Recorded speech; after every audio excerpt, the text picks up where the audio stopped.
太过分了，冬瓜这种便宜货也敢出来装个漂亮饭。今天就给红烧冬瓜上一课。准备1块冬瓜，几根香葱，1勺多辣椒。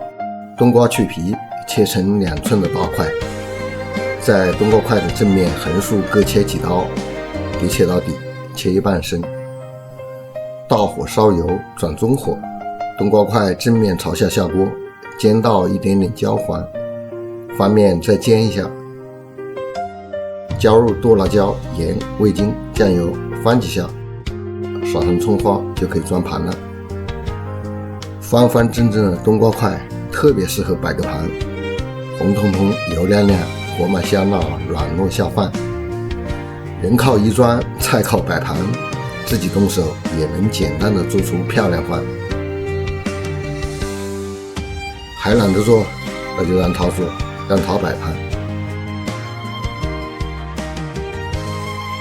如果吃胶原蛋白美容和吃什么补什么的观念都是对的，那么问题来了，啃猪蹄子到底是补脸呢，还是补脚呢？关注我，下周见。